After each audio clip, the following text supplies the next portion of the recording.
네, 안녕하십니까. 일호학당 김태경입니다. 네, 오늘은 경인일주 여성분의 사주를 한번 보도록 하겠습니다. 이 양인격 사주가 되는데요. 네, 그 이 사주입니다. 네, 저한테 뭐 공개 사주 통변 신청하신 건 아니고 인터넷에 있는 사주인데 이 여성분이 이제 91년생 여성분인데 자기 이제 남자친구가 이렇게 이제 바람을 폈다고, 뭐, 그런 이제 글이었어요. 그런데 이제 그게 제가 그 사주 해석을 보고 좀 많이 답답해서, 이거를 이제 한번 얘기를 해보려고 합니다. 먼저 이 사주를 한번 볼게요. 이 사주는, 경인 일주인데, 유금의 월에 태어났습니다. 그러니까 이 사주가 양인격이 되죠. 왜냐하면 이제 유금은 겁재가 되고 양인살이 되니까요. 근데 이 겁재가 되는 이 양인이 천간에 이렇게 신금이 이렇게 연간과 시간에 이렇게 투간이 되어 있어요. 그리고 굉장히 이 겁재가 굉장히 강하게 투간이 되어 있습니다. 즉 양인격으로 굉장히 강해요.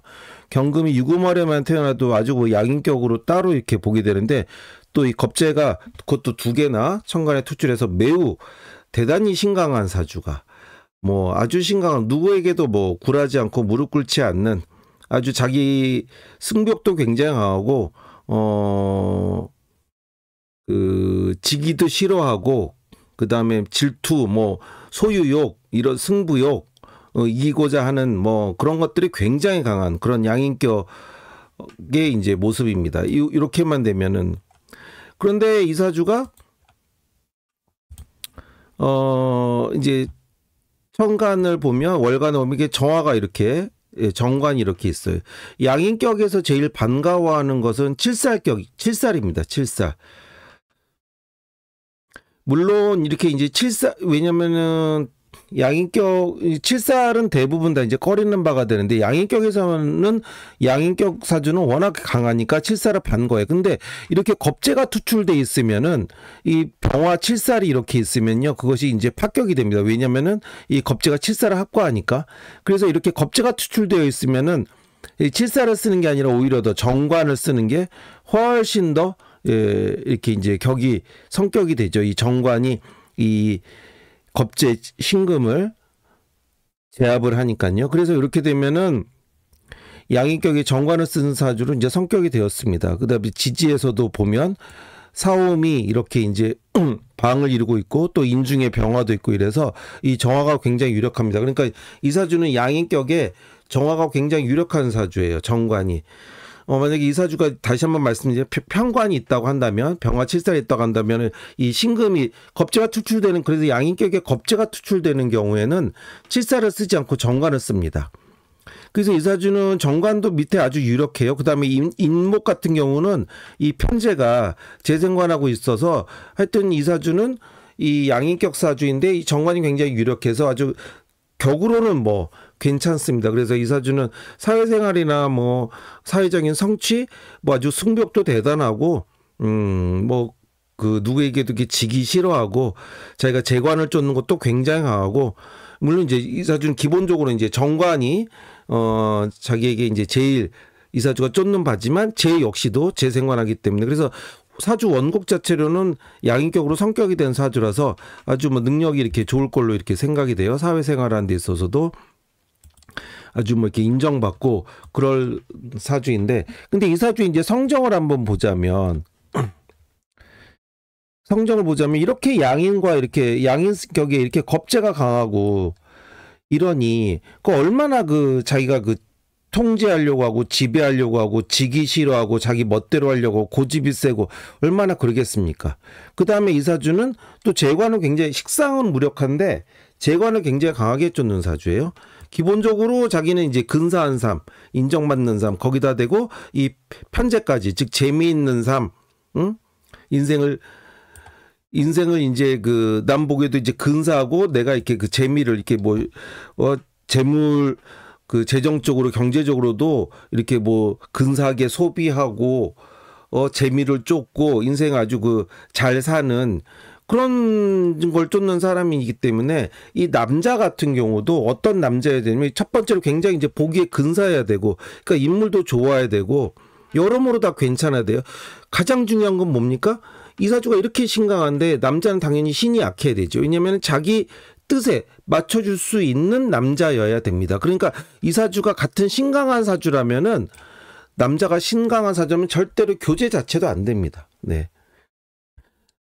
교제가 되고 뭐 결혼 얘기까지 나오고 이러려면은 남자가 첫 번째로는 신이 약해야 되고 두 번째로는 이렇게 그 남자 역시도 그 재관은 굉장히 강하게 쫓는 이 사주가 이제 사주 이렇게 보고 그러면 아주 그 격이 이제 딱 성격이 되고 이래서 사회적으로는 여러 가지로 그런 뭐 성취 이런 것들은 이제 남부럽지가 않을 그런 사주잖아요. 여기 정화 여기 그 미중에 정화 을목도 있고 이제 인성도 있고 그런 걸 굉장히 뭐 지적으로도 이제 식상은 이 사주가 없지만 어쨌거나 뭐 여러 가지 그 직장이나 대외적인 사회적인 그런 스펙 이런 것들은 괜찮은 아주 뭐 남부러울 게 없는 그런 사주란 말이에요. 그러니까 이제 남자 사주가 여기서는 그 이 여자분의 그런 능력, 사회적인 지위 이런 것들, 또 돈도 잘 벌고 뭐 이런 것들 이제 그런 것들이 이제 맞춰주는 거죠. 이 남자는. 네. 남자는 그렇게 되지 않으면 이런 사주하고 기본적으로 이렇게 한쪽이 신강하면 한쪽은 신이 약해야 되거든요. 안 그러면은 교제 자체가 이루어질 수가 없습니다. 그런데 그렇게 또 이 사주가 이제 이렇게 재관을 굉장히 강하게 쫓으니 남자가 인물도 좋고 돈도 잘 쓰고 센스도 있고 뭐 매너도 좋고 막 그래야 돼요. 그러니까 이제 굉장히 좋은 남자이단 말이에요. 굉장히 여러 가지로. 근데 그런 남자가 그러면 자기만 좋아하겠어요? 다른 여자들도 다 아주 괜찮다고 보겠죠. 그러니까 좋은 남자예요. 좋은 남자. 그런데 그 좋은 남자가 그러면은 자기만 이렇게 좋아하겠냐고요. 그렇게 신약한 남자면은 그런 유혹에도 약하고 다른 여자들이 이렇게 또 유혹하고 그럼 거기 또 넘어가지 않겠어요? 그 유혹에 안 넘어가는 남자는 두 가지죠. 첫 번째, 그런 유혹을 당하지 않는 남자. 예? 뭐 인물도 없고 뭐 사회적인 능력도 돈도 없고 이러면 이제 유혹을 안 당하고 유혹을 당했을 때도 안 넘어가는 남자는 내가 뭐 돈이 많고 막 그런다고 하더라도 이렇게 이제 그 자기 이제 인성도 있고 그다지 이렇게 죄를 쫓지 않고 막 그래야지 이제 안 넘어가죠. 네. 근데 여기서 이제 이 결혼까지도 얘기가 나왔는데 벌써 다른 여자하고 이렇게 다른 여자들하고 이렇게 두 명이나 이렇게 바람피고 막 이랬다고 한다면 이 남자가 그렇게 이제 이 남자 역시도 굉장히 죄를 쫓고 신약한 사주고 이제 이러니까 이 사주하고도 그렇게 이제 교제가 돼서 그 결혼 얘기까지도 이렇게 나오고 막 그랬던 것이고 그런 거지. 이 남자, 그러니까 이 여자 사주에 있어서는 이 남자가 그렇게, 여자들이 이렇게 인기가 없을 만한 남자, 그런 걸 좋아하는 게 아니고, 그렇게 다른 여자들도 좋아할 남자, 다른 여자들이 이렇게 유혹하면 또 넘어갈 만한 그런 남자, 그렇게 신약한 남자, 그런 게 이제 자기가 괜찮은 거예요. 그러니까,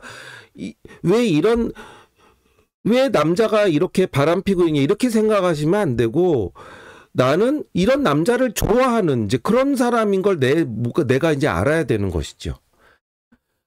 이 사주가 나타내는 게 그건데, 그렇지가 않고, 이것을 육친론으로 해석해서 이렇게 겁재 신금이 이렇게 정한, 남자를 이렇게 뭐 뺏어간다. 지지에서도 유금 겁재가 이렇게 사화가 이제 평관이 되는데 십신으로는 그래서 이제 합거를 해서 남자가 뭐 그렇게 해석을 하는 거는 정말 그런 육친론으로 사후 약방문이고 꿰어 맞추기이고 그건 도저히 뭐 설명이 안 되는 겁니다. 그러면 이 사주 8글자는 뭐 태어나서 죽을 때까지 변하지 않는 것인데 그러면 그렇게 겁재가 이렇게 그 정관이나 평관을 이렇게 천간에서 이렇게 합거하거나 또는 지지에서도 이렇게 삼합을 이루어서 이렇게 그 관이 약해지고 이러면은 다 남자를 뺏기나요? 전혀 그렇지가 않습니다. 네. 이 사주는 굉장히 이제 자기가 강하고 남자를 이제 컨트롤하고 막 자기가 장악해야 되고 굉장히 집착도 강하고 막 그러니까 또 이 바람둥이 남자를 제가 변명하는 게 아니라 그러니까 이 남자는 거기에 이제 맞춰주고 막 이러면서 또 자기의 이제 실속을 차리고 또 이제 그리고 남자를 보면 바람둥이 남자를 보면 바람 피는 남자를 보면 여자들에게 매력 느낀 남자를 보면 남자가 멋있어야 되겠어요? 안 멋있어야 되겠어요? 남자가 잘 꾸미고 센스 좋고 뭐 선물도 잘하고 이런 남자가 여자들한테 인기가 좋지. 인물도 없고 뭐 꾸밀 줄도 모르고 소위 말하면은 그런 인성이 강한 오타쿠나 뭐 이런 남자들은 여자들한테 인기가 없단 말이에요. 물론 이제 이런 남자를 좋아하는 여자분들도 있습니다. 자기 사주에 맞게 소위 말하면 공대생 뭐 이렇게 그렇게 이제 착하고 순진하고. 근데 이 사주는 그렇게 착하고 순진하고 그런 남자를 이렇게 물론 신약한 남자는 좋아하지만 이 사주는 재관을 굉장히 강하게 쫓으니까 남자도 굉장히 근사해야 된단 말이에요. 네. 그러니까 자기 사주에 이렇게 달린 겁니다. 그걸 모르고 자기에게 그래서 제가 항상 그 나의 배우자의 모습은 내 사주에 나와 있다고 하는 것이 내가 그런 남자를 내가 좋아하는 거예요. 이 사주가 이렇게 신이 이렇게 양인격으로 신이 굉장히 강한데 남자가 그러면 착하기만 하고 그러면 그것도 안 좋아해요. 이 사주 왜냐면 재관을 굉장히 강하게 쫓기 때문에 남자가 굉장히 근사해야 된단 말이에요. 예. 남들에게 내놓을 때 어디 좀 이렇게 저 남자 멋지다. 능력 있다. 능력 있다까지는 너무 멋지다. 직장도 좋은 데 다니네. 다 이렇게 괜찮아야 된단 말이에요. 그렇지가 않고서는 아무리 착하고 순하다고만 해서는 이 사주의 이 명주가 이 여자분이 그런 남자를 전혀 좋아하게 될 수가 없죠. 그러니까 이제 자기 사주에 달린 겁니다. 그러니까 이 질문의 출발은 왜 내 애인이 이렇게 바람을 펴요? 왜 이런 남자가 나한테 걸렸나요? 이게 아니고 이런 남자를 좋아하는 나의 모습을 먼저 알아야겠죠. 네.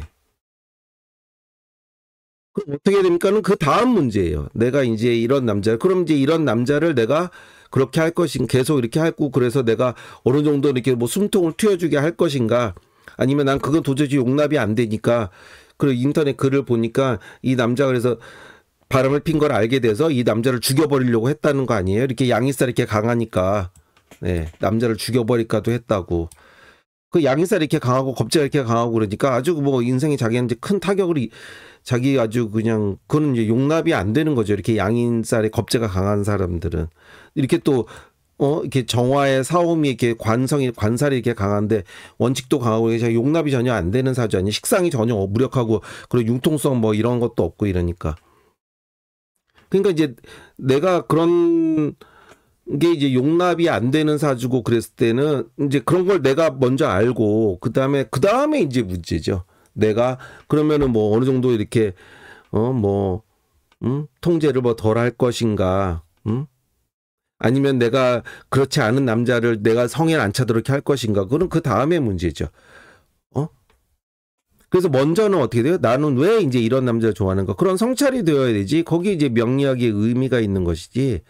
그렇지 않고 왜 내 남자가 왜 내 애인이 이렇게 바람을 폈나, 내 사주를 놓고 겁재가 이렇게 관을 분탈해서 이렇게 됐다. 그러면은 평생 또 다람쥐 쳇바퀴 돌도 또 그런 남자 만나고 또 그렇게 되고 또 그런 남자는 또 그렇게 되고 이렇게 됩니다. 이혼은 몇 번을 한다고 해도 이제 해소가 되거나 그렇지는 않죠. 오늘은 그래서 이 사주가 이렇게 이제 겁재가 이렇게 관을 놓고 다퉈서 이렇게 남자가 이렇게 뺏겼다 이제 이런 식의 그 전통적인 유키론에 근거한 방법이 얼마나 그 인간을 이해하고 그런 데 있어서는 좀 사실 굉장히 어리석은 접근이다, 이런 생각이 들어서 제가 좀 답답한 마음에 이 사주를 놓고 말씀을 드렸습니다. 그러면 다음 시간에 다시 또 찾아뵙겠습니다. 감사합니다.